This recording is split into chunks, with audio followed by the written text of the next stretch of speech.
Blackwood, a Gotheim Tale. Written by Clyde Davis. Narration and sound design by Alex Schiffer. Music by Josh Fisher.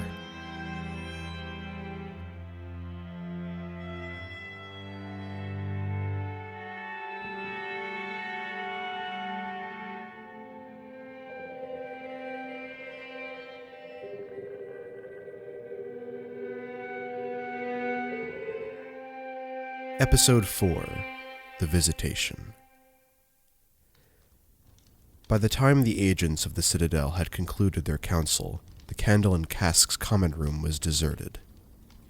Besides the Inquisitor and his apprentice, Mr. Shaw was the only other person left in the inn.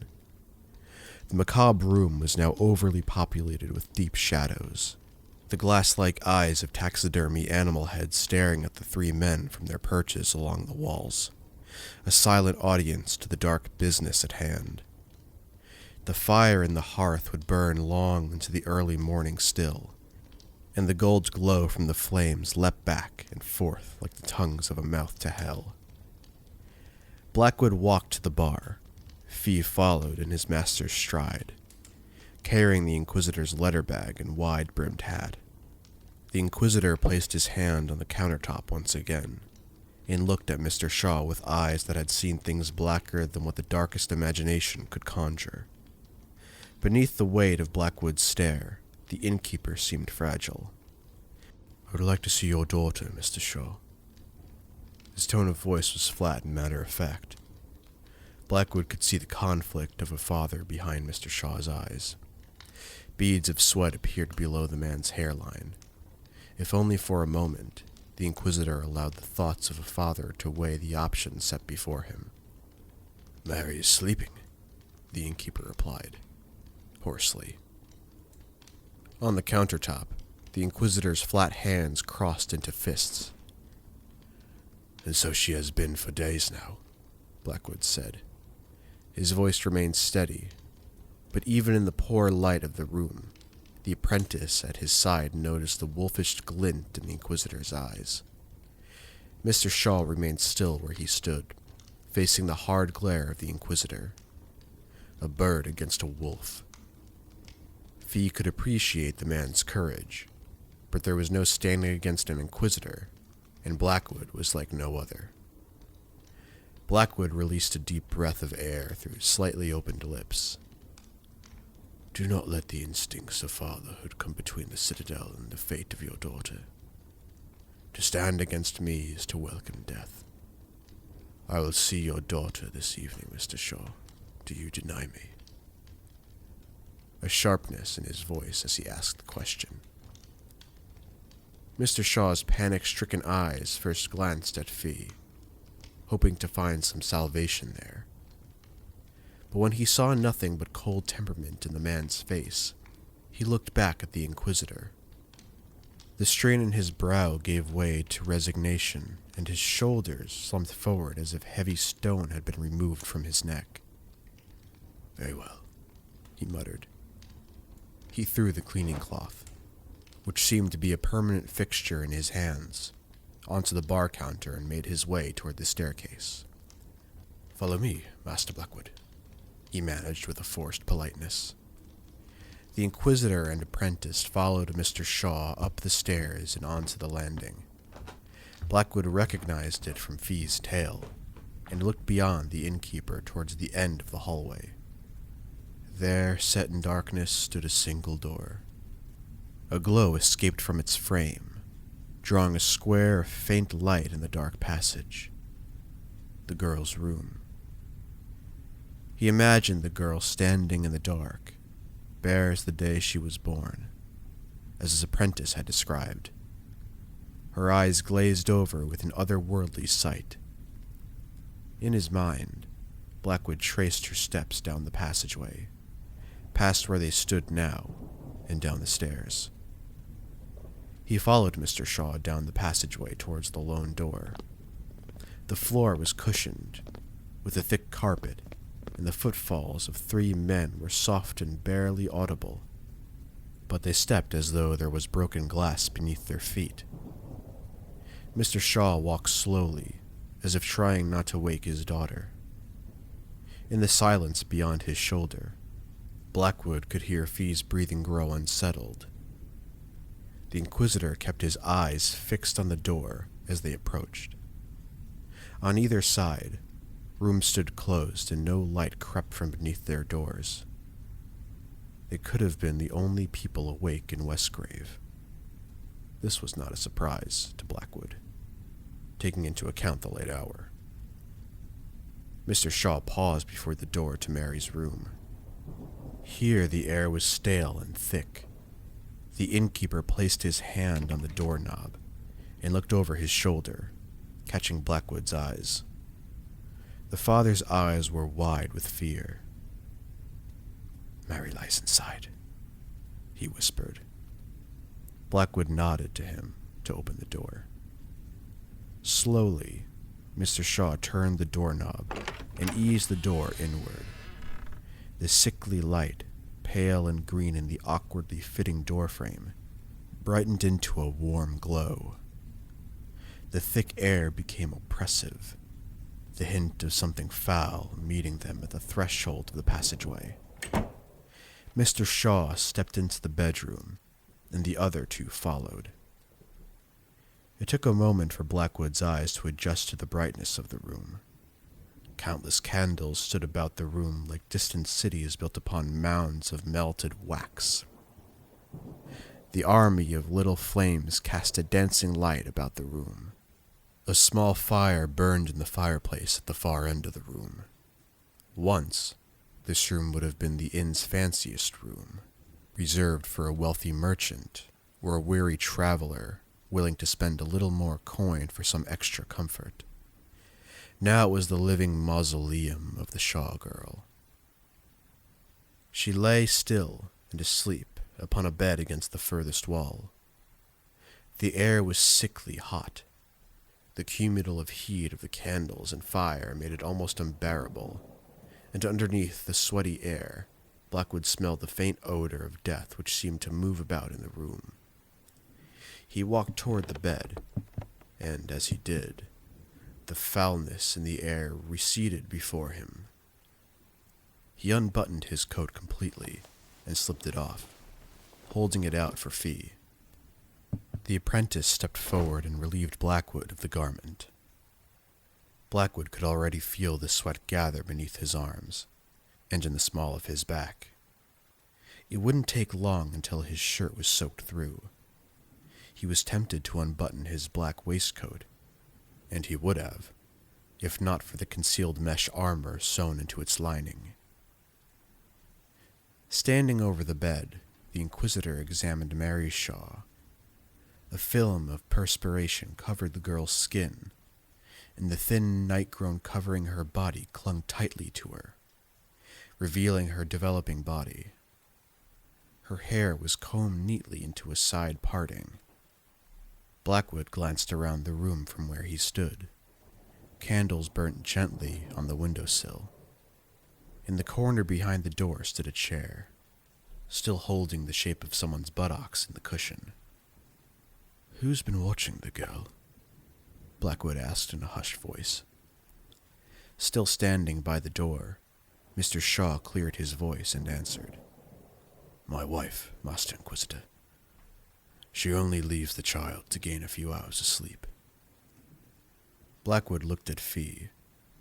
The color had left the young man's face, and a dark gray pallor had settled over his thinning cheeks.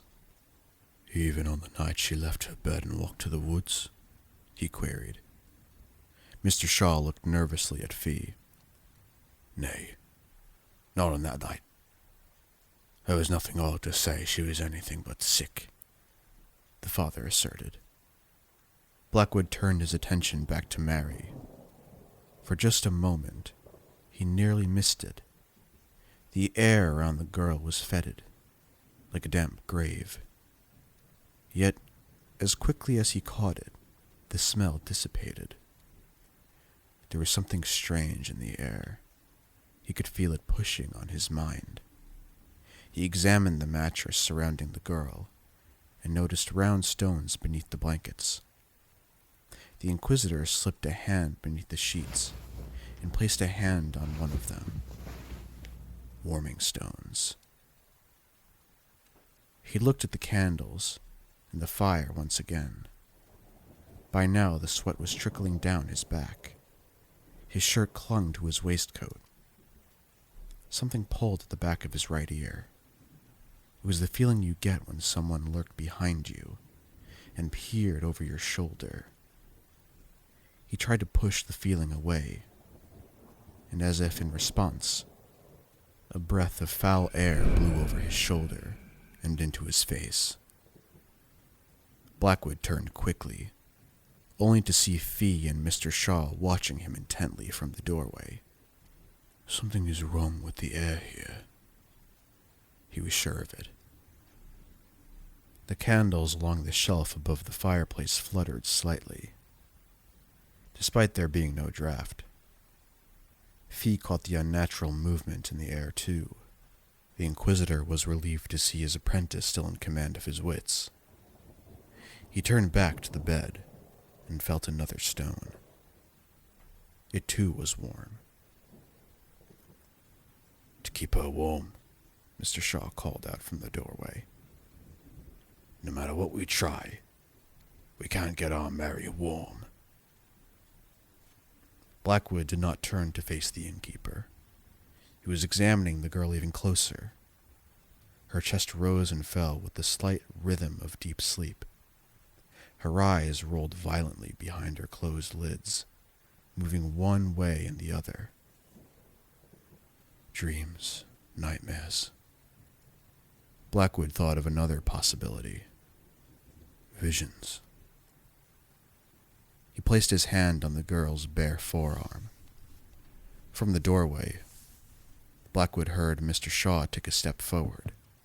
Come no closer, he nearly growled, not taking his eyes from the girl. Mary's skin was cold to the touch. He could feel the pulse of blood beneath the softness. There was no sign of death here, but something unnatural was at work. The air behind his ear stirred again, and with it, a sense of dread clawed up his back like little daggers of ice. Blackwood tightened his grip around the girl's arm. Her eyes began to shudder more violently. From behind him, the imposing sense of dread grew stronger, like a whisper reaching for his ear. Blackwood fought against it, squeezing Mary's thin arm, the knuckles of his hand turning white. The dread licked at the nape of his neck, and the foul smell of mold and spoiled flesh hit his cheek. The face of a woman, turned wretched by the long years of age, peering over his shoulder, flashed through his mind like a hot razor. He could smell the reek of death come off her black teeth. He could feel it drip from her even blacker tongue as it reached out desperately from her gnarled mouth to lick his ear, her mad eyes rolling upward to the ceiling in languorous pleasure. The image of the woman was so clear, Blackwood could nearly feel the wretch's leathery skin against his neck. He turned on his feet, letting go of Mary's arm, and peered around the room. Mr. Shaw and Fee remained where they had been moments before, except the dread he had felt was worn on their faces like horrible masks.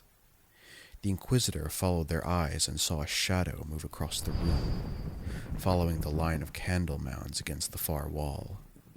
The flames flickered and wavered violently in its wake. The smell of an open grave was ripe now. The scent of upturned earth and rot, ancient and dry, filled the room. The shadows skirted across the wall before vanishing in the darkness behind the bed. The old ways. The image of the haggard woman left his mind as quickly as it had emerged, and the thought of fey magic reinvigorated his fortitude. He turned to face the girl again. The air grew closed, almost suffocating, and the candles scattered about the room began to flicker violently. Blackwood released his grip on Mary's arm and waited. The flames quietened, and the air loosened. The foul odor diminished, but it did not leave the room entirely. The Inquisitor waited for another moment to be sure of his suspicion. He could touch the girl's arm again to be sure, but his instincts told him that wouldn't be necessary. Years of pursuing magic kind and the nightmares from its realm had sharpened his hunter's instinct to the point of primitive precognition. There was something in the room, either of or connected to the girl, that despised his presence in the room and hated his touch on her even more. The Inquisitor began to run through possibilities in his mind. A witch powerful enough to possess a mortal hadn't been heard of or seen in decades.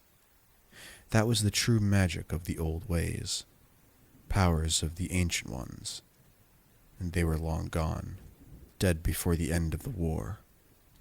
Yet an Inquisitor never dismissed a suspicion. If a witch of such power was responsible for Mary Shaw's condition, then the Citadel had far darker concerns than what was happening in Westgrave. He thought of the witch Fee had allegedly seen in the fog. He had not just felt a haggard presence over his shoulder. The old ways worked in strange ways, doing strange things to one's mind. Blackwood focused himself on the situation at hand, and pulled his thoughts back from their wanderings. If not a witch, then what? A shade? A shade could not hide in such light, despite the dancing shadows cast by the firelight. There was the possibility that the girl was an inherent. He glazed over her developing body, following the way the nightgown clung to her perspiring skin, accentuating the curves and bumps of her maturing form. She was of the right age, crossing from being a child into womanhood. Inherents were rare too, but Blackwood favored the odds of this being the cause of the supernatural occurrences in Westgrave, rather than the presence of witchcraft. There is only one way to strip the veil from the true culprit's face. Blackwood pulled the black coin from his trouser pocket and looked at it nestled in the palm of his upturned hand. He watched as faint ribbons of shadow fluttered around its edges as it consumed the light around it. The sigil of the Inquisition, the cross with double arms, was stamped into its surface. The black token was an aged tool of Blackwood's order, one of the first to be created to aid the Inquisitor in their hunt for the Fae, and lesser magic kind. The coin was blessed with holy litanies, and was anathema to the otherworldly. He turned it in his hand, until it sat between his index finger and thumb.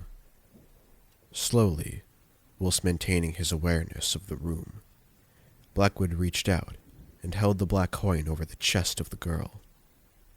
The air stirred around her, and the oppressive presence returned to the room. Beyond the bed, the candles began to flutter in an unseen and unfelt wind. Even the flames in the fireplace seemed to struggle against the phantom wind. The ribbons of shadow thickened around the edges of the coin, as the effects of the token began to challenge whatever dark magic was at work in Mary Shaw. The coin grew heavier between his fingers, and his arm began to tremble. The wretched smell returned, and this time it lingered before Blackwood as if death blew into his face with an open mouth. The stench bloomed from where the girl lay upon the bed. Blackwood strained to keep his hold on the coin, and the more it reacted to the unseen magic, the stronger the unknown presence became, filling the room with its aura of dread. The candles flickered violently now, and the fire in the hearth shifted between near suffocation and a raging furnace. Light and darkness struggled against one another. Blackwood fought to hold the coin before the girl. Whatever ill machinations were at play here, they were strong. Far stronger than he'd expected. He struggled on. It was only a matter of time before the black coin overcame the theatrics of devilry. The stones around the girl began to steam, turning the bedsheets black with their growing heat. The coin rang between his fingers, and a deep groan born from a breathless mouth, unending in its tormented waking, filled the room. The phantom wind which harassed the candles and flames suddenly erupted into reality, carrying with it the smell of filthy feathers and dried bones. It wailed from each corner, blowing out every candle, gutting the fire as it reached a sudden crescendo. Blackwood fought against the urge to put his hand to his ears. On the back of the wind, a foul voice screamed indiscernible words, but Blackwood took them for what they were: curses. As the last remnant of light was vanquished, the wind ceased, and there was a silence. Candles rolled across the floor. Smoke drifted in faint blue clouds. Down the passageway, Blackwood could hear the occupants in the other rooms begin to stir. He turned quickly and peered over his shoulder. "Shut the door, Fee!" he barked. Whatever fiend the coin was forcing from its hiding place, the Inquisitor did not want it escaping into the passageway. At first, Fee remained where he stood. The apprentice was obviously still stunned by the terrible events he just witnessed. Mr. Shaw was frozen too, paralyzed with fear. "Fee, the door!" the Inquisitor ordered again, his voice a deep growl. This time Fee managed to shake the terror from his limbs. He reached for the door and slammed it shut. It rocked in its frame, and a few flakes of plaster fell to the ground like pale leaves. A purple twilight filled the room, and the heat subsided just a little. Fee turned from the door and rested his back against it. The long sigh of relief, which he began to release through pursed lips, caught in his tongue as he looked across the room at the bed where Mary Shaw lay. He raised an arm and pointed a shaking finger at something beyond the Inquisitor. Blackwood watched as his apprentice struggled to raise his arm to shoulder height. In the dark, the young man's finger looked like a white wand of bone and flesh. The finger pointed at him, but Fee's eyes looked beyond him, over his shoulder at something behind the Inquisitor. Blackwood followed the apprentice's eyes and turned to look back at the bed. Mary Shaw sat upright in the bed, her pale skin almost luminescent in the strange twilight. Her long dark hair fell in thick cascades down to her lower back. She looked straight ahead, with eyes clouded over. A milky storm bellowed within them, shadows shifting in the gray murk. Blackwood leapt to his feet and held the black coin before him like a ward. In the darkness, Mary's head turned on her neck, and her waxen face looked up at the Inquisitor, those white eyes looking beyond him. Her mouth stretched open, pulling her face at strange angles like soft clay, twisting her soft, girlish features into a distorted mask. From the depths of her open mouth, a hollow rasp echoed from within her black throat. Abyssal sorcery followed in its wake, conjuring living flame, reigniting the extinguished candles and cold hearth. All at once, the room was alight. Blackwood took a step forward, wielding the black token of the citadel before him. The girl hissed at him, the traces of a scowl wrinkling her twisted face. "Declare yourself," the Inquisitor growled. He glared at Mary Shaw, peering deep eyes, challenging whatever lurked behind the enchantment.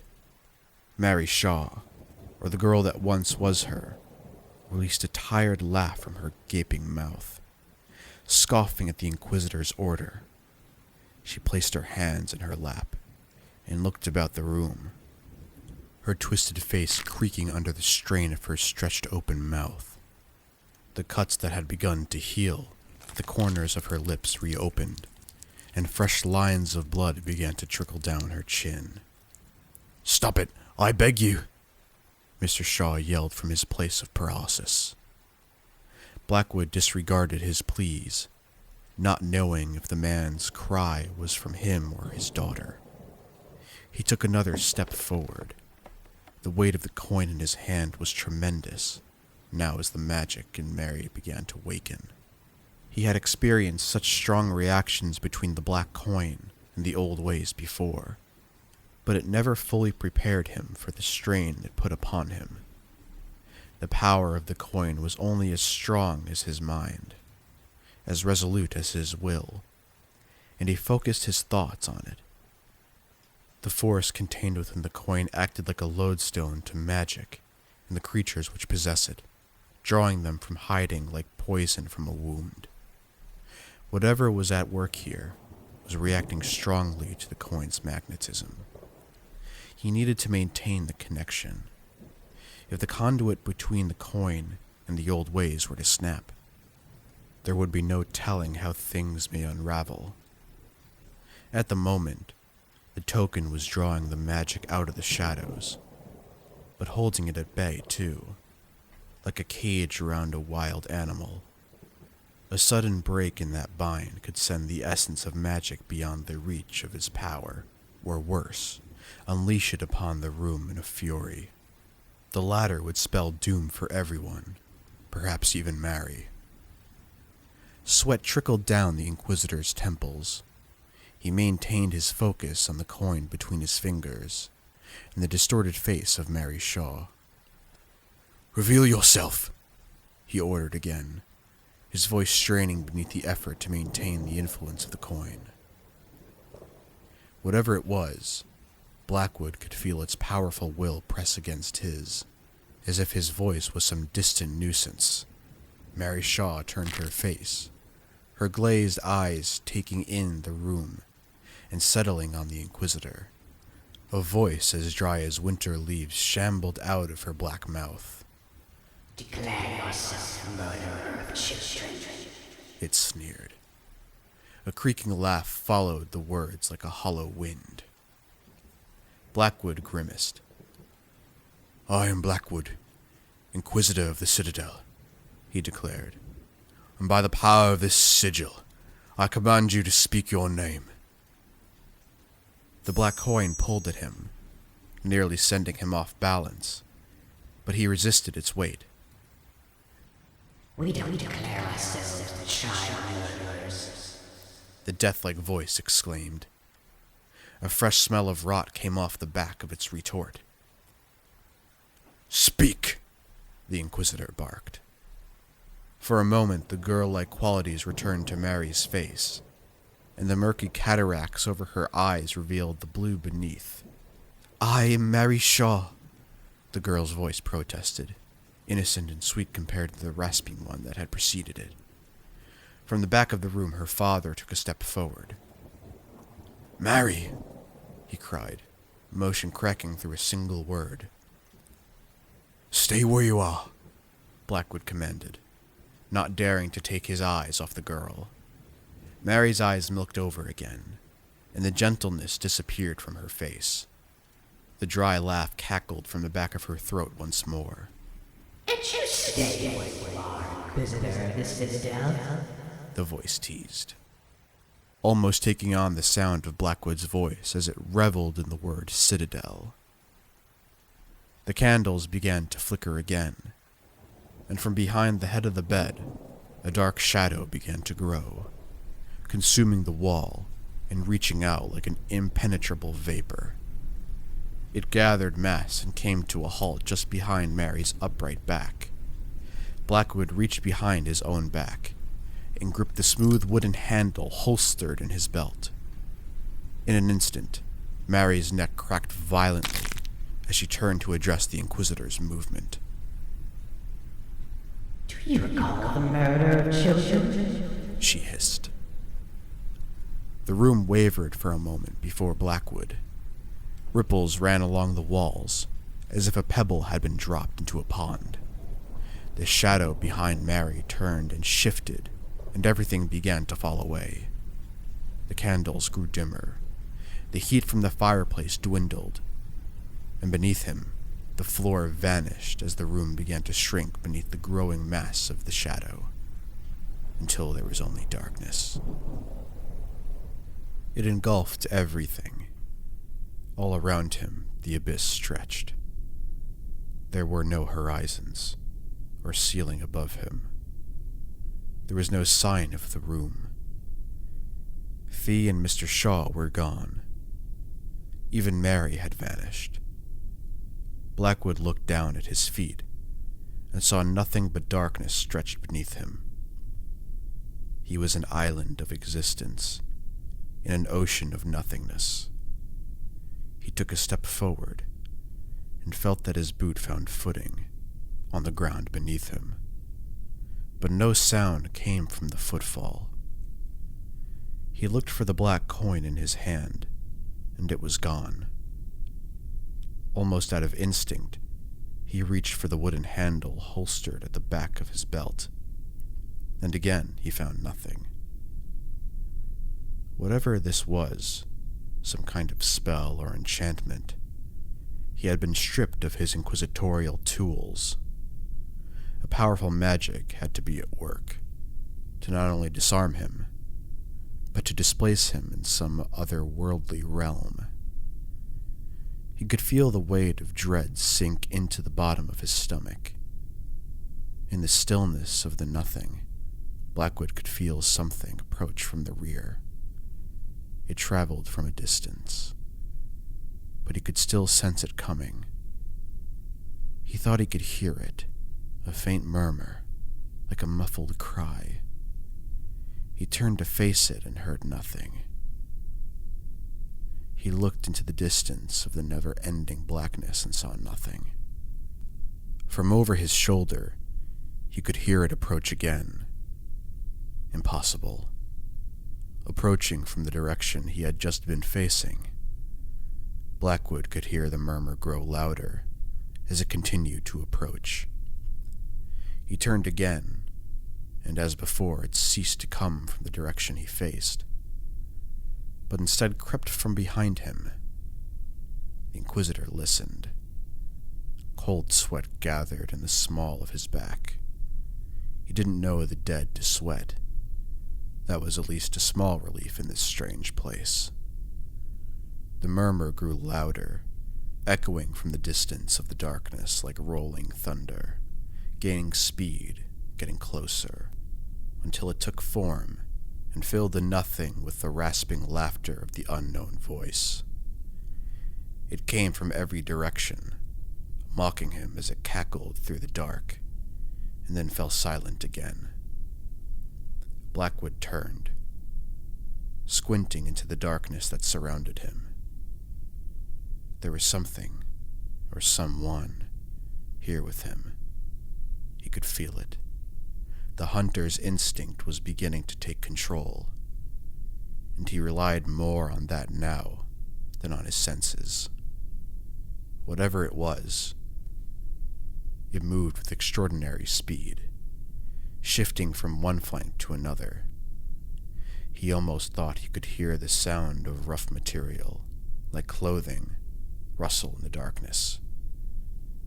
There it was, to his left, and then again to his right, this time followed by a faint snicker, of course, ancient laughter. Blackwood could hear his heartbeat between his ears.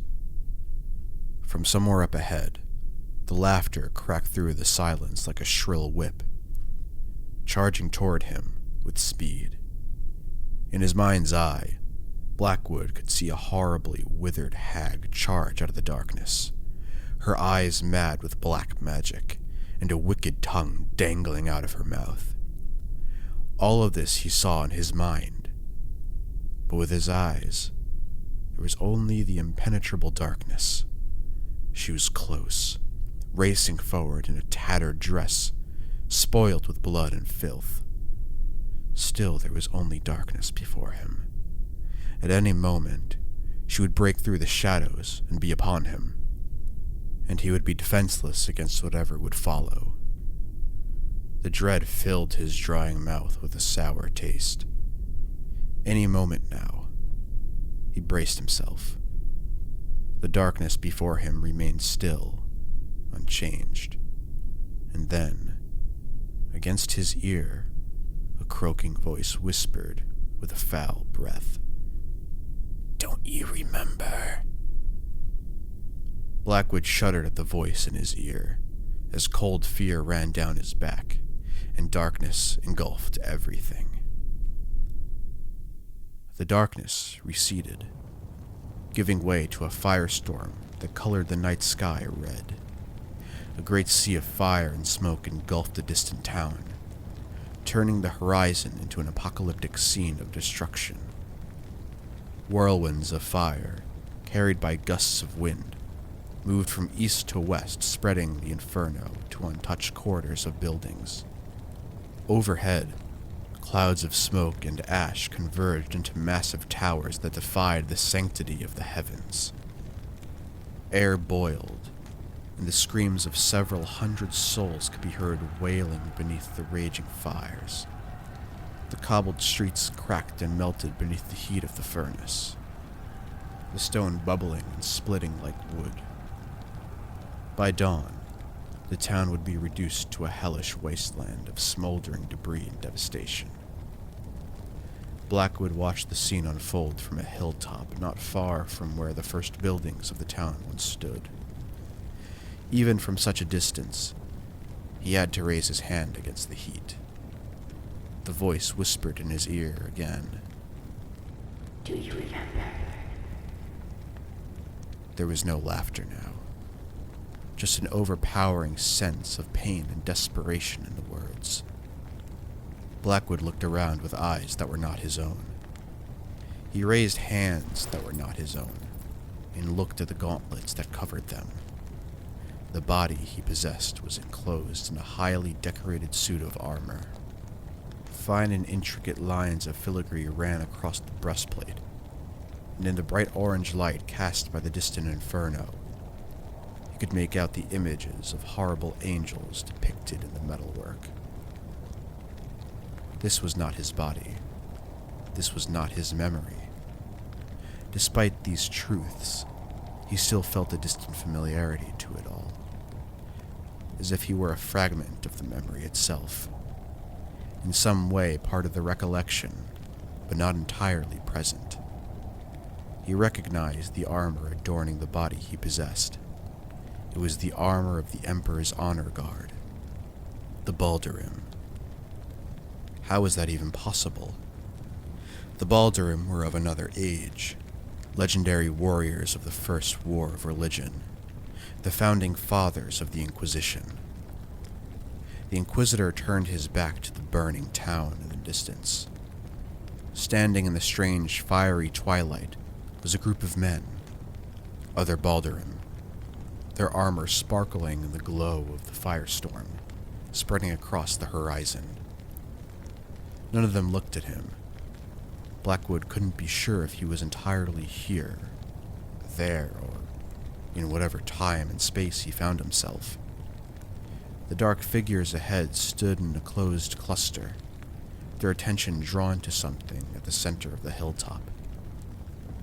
Whatever it was, it resided beyond the light cast by the distant fires, and beyond his line of sight. Blackwood found himself stepping forward, not out of his own predilection, but because this was what the vision, or memory, wanted him to see. This is what he believed. The body that hosted him began to walk across the knoll, its black armored boots crushing the long grass beneath its heels. Blackwood could feel the cooler night air caress his face. He could still smell ash and smoke and fire upon the breeze, but there was a freshness in it too, the faint touch of woodlands and water. The men ahead grew closer as long strides bore him forward. As he approached, the scene before him became clearer. The gathering of the Baldurim was a grim audience before the stage of what would be a second burning. The men's faces were hard and cruel, their eyes filled with ruthless hate. Some rested their hands on the pommels of their longswords, and others leaned on the shafts of spears. But all their eyes were bent to the same thing. A few feet ahead of them, the center of the hilltop, 7 stakes stood erected in the ground. Bound to each stake was a girl, no older than her adolescent years, no older than Mary Shaw. Do you remember now? The voice whispered in his ear again. This time the words contained a sense of urgency rather than hostility. It urged him on, both in mind as well as body. Or at least the host body he now possessed. The armored golem moved closer, joining the cluster of honor guards before the 7 stakes. From here, Blackwood could see each girl plainly. They were strikingly beautiful in their own way. One had hair as violent as fire. Another's was the color of ash, even though age had not yet touched her face. Once before their faces had been beaten, the 7 girls had been beautiful. But now the girls were broken and bloody, tied to their own unlit pyre. At the base of each stake were bundles of kindling. The Builderim, at the head of the group, turned and faced those behind him. For a moment his eyes paused on Blackwood, and met his stare. The man's eyes were unfeeling, in a face scarred by war. He gave each of his companions a slight nod before approaching the girls.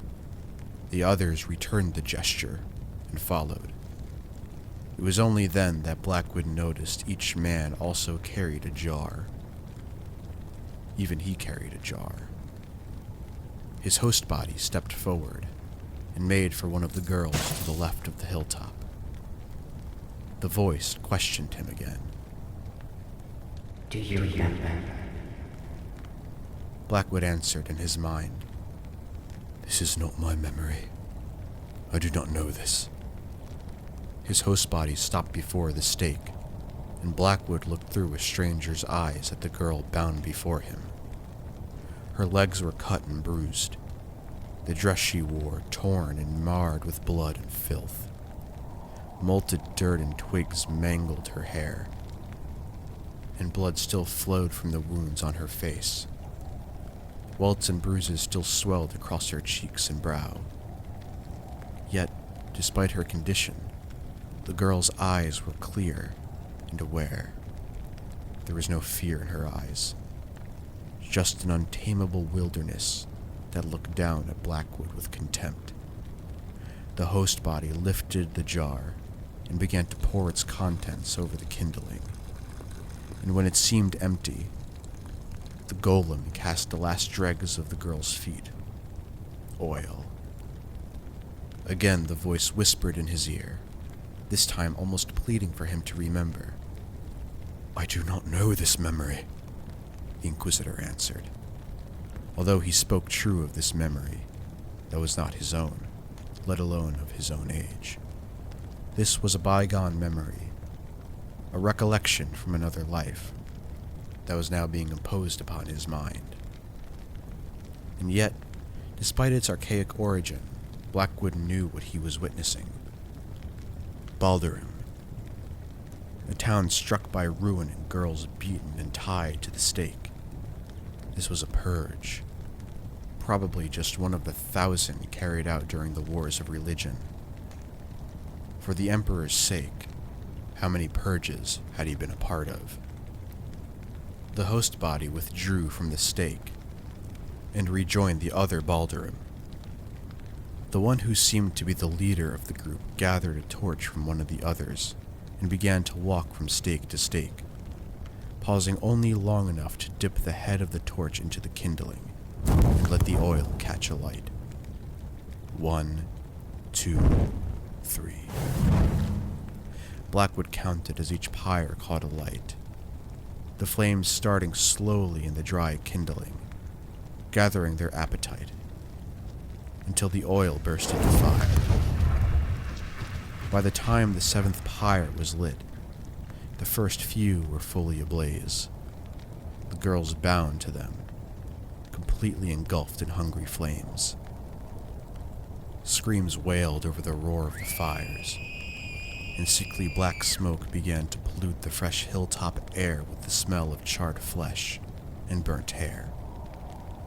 The girls' screams grew louder. Some fought against the fireproof binds that kept them tied to the stakes, whilst the others simply accepted their fates and succumbed to the immolation. The Inquisitor watched the burning and understood. This was a victory, one against the old ways and the evils it had brought onto the people. These magic kind would no longer plague villages, and the land men tended to with their foul curses. Yes, this was a victory.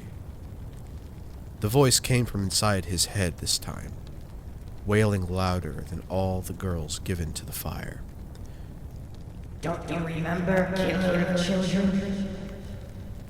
Blackwood reached for his, or rather, the host body's head, but the arms and hands did nothing.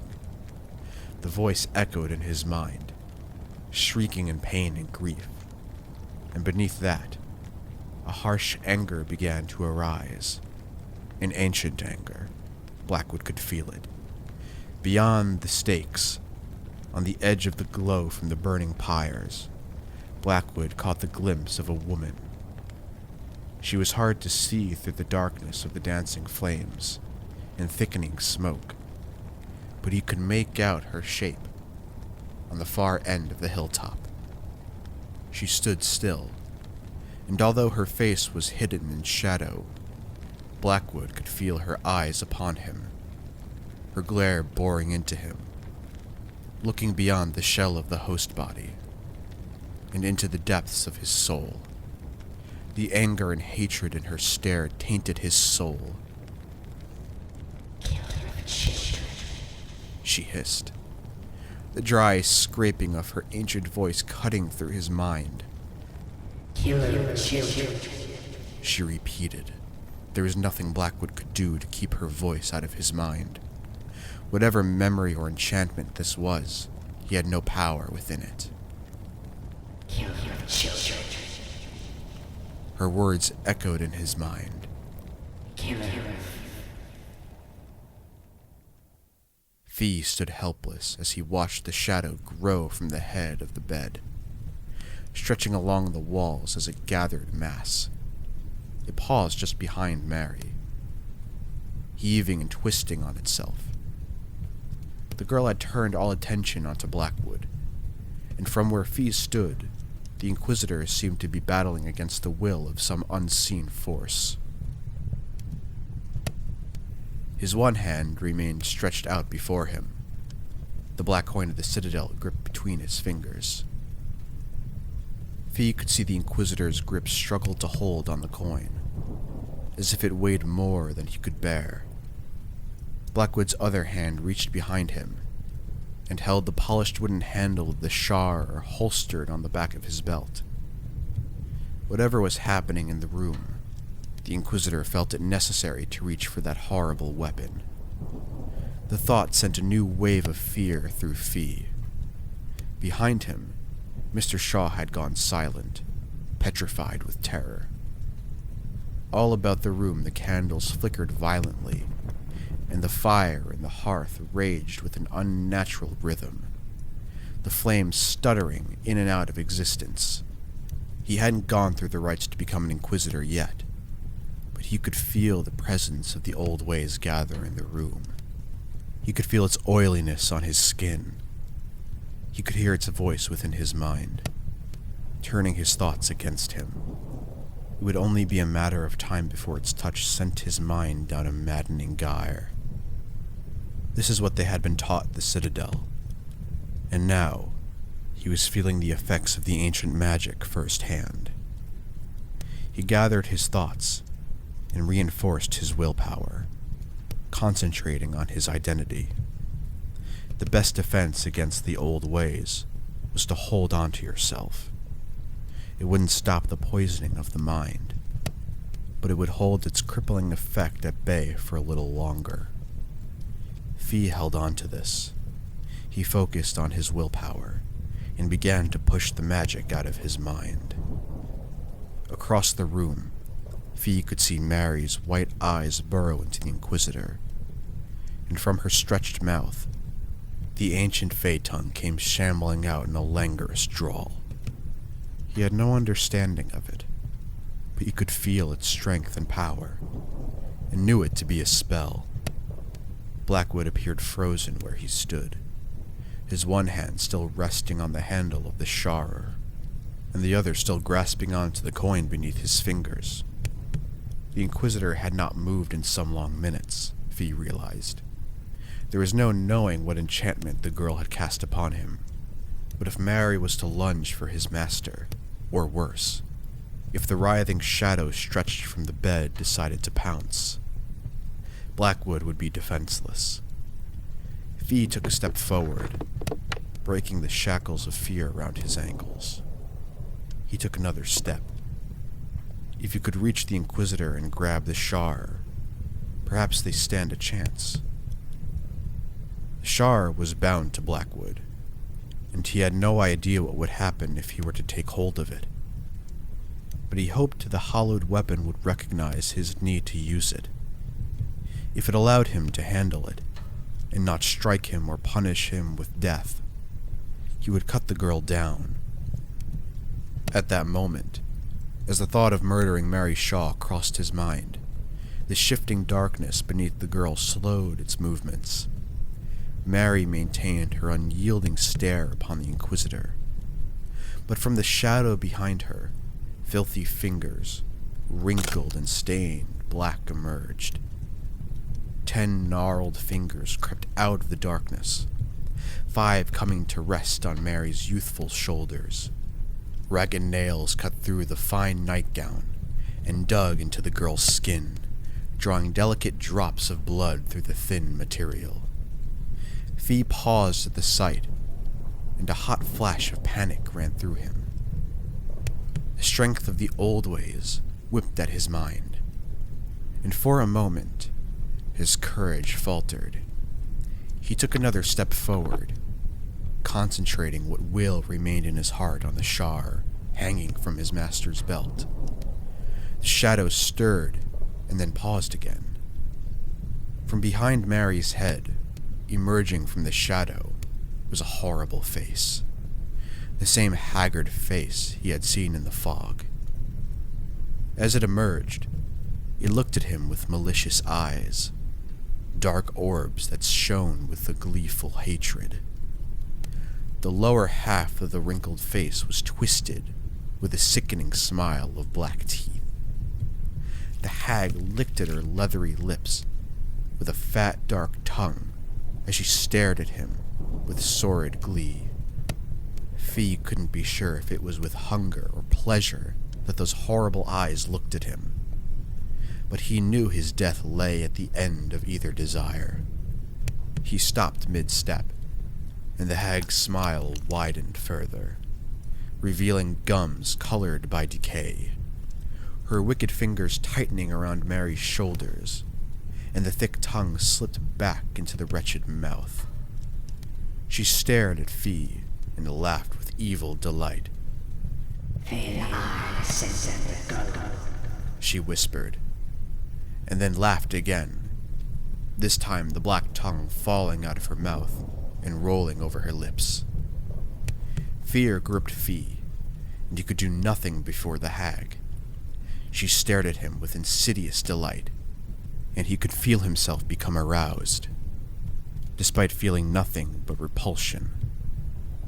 She laughed again, and taunted him with the Inquisitor's declaration. Her laughter echoed through the room, and grasped at the walls of willpower he had managed to build around his mind. The sense of arousal continued to grow despite the sickening feeling that lined his stomach. And beyond that, there was something worse. Fee could feel it emanate from the hag like a lance of pure hatred. And then he knew it was not hunger or pleasure that filled her dark eyes, but a raw and desperate desire to kill him. She laughed at him again, as if she could sense the realization dawning across his mind. Death.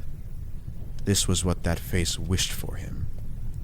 She slowly began to recede back into the shadow, the gray wisps of hair disappearing into the darkness first, and then those terrible eyes vanished, until the ridge of the ancient nose was the last part to be swallowed by the shadow. The scene upon the hilltop faded into that place of abyssal darkness, and after a long moment in time, the room in the Candle and Cask came into view again.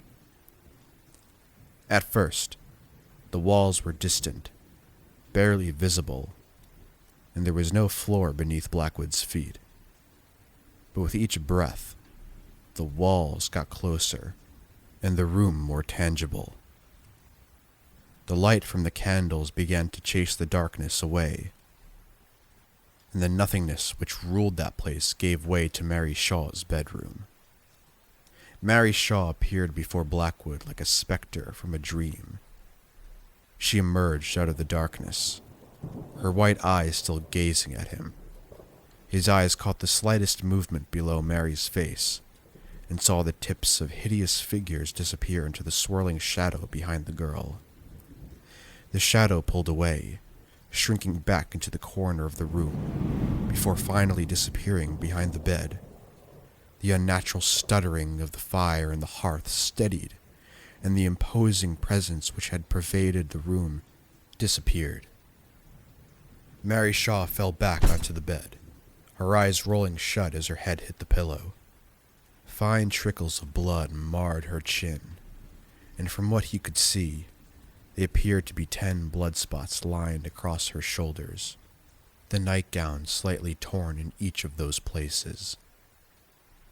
Blackwood lowered the black token, the weight of it no more than a regular coin, and removed his hand from the shower. He glanced over his shoulder and found Fee halfway across the room, paused mid-stride with a deathly expression upon his face. "Fee," he called. His voice was dry and strained. Fee did not react immediately to his master's call. Blackwood called his name again, and only then did he snap out of the trance which held him. The young man's face was drawn and pale. The Inquisitor walked across the room and took Fee by the shoulders. "What happened here?" Fee shook himself and met his master's stare. "Did you not see her?"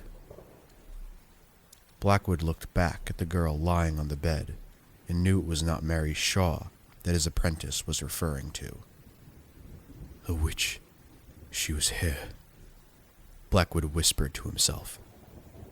The sight of the crooked fingers disappearing into the shadow now replaying behind his eyes.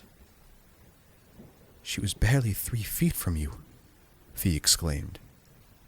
"I believe you, Fee. I saw her too," Blackwood assured. He looked back at the girl again, still trying to make sense of what had happened to him, still trying to understand what he had seen. "I just didn't see her in this room," he finally said, turning to meet his apprentice with a hard stare. Bewilderment lightened Fee's face. There were rare occasions that he had dared to question his master's sense, and this was one of them. "What do you mean?" Blackwood dismissed the doubt he saw in his apprentice's eyes. It was understandable. His mind was still coming to terms with it all. Despite the decades of hunting magic kind, this was not something he had encountered before. Images from the memory, at least that's what he had thought he had witnessed, flashed across the back of his eyes. "Some things are better left unsaid until dawn."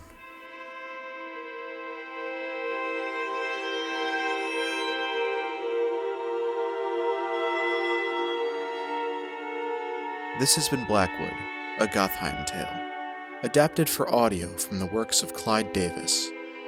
You can find the print version of this story on paperback through Amazon. Continue supporting Clyde by subscribing to Narrative on Substack. where you can find new stories from him weekly. This podcast is narrated and sound designed by Alex Schiffer, with intro and outro music by Josh Fisher. Album art is done by Waldo Buckner, who you can find on Instagram. Thank you for listening, and join us next time for more Blackwood.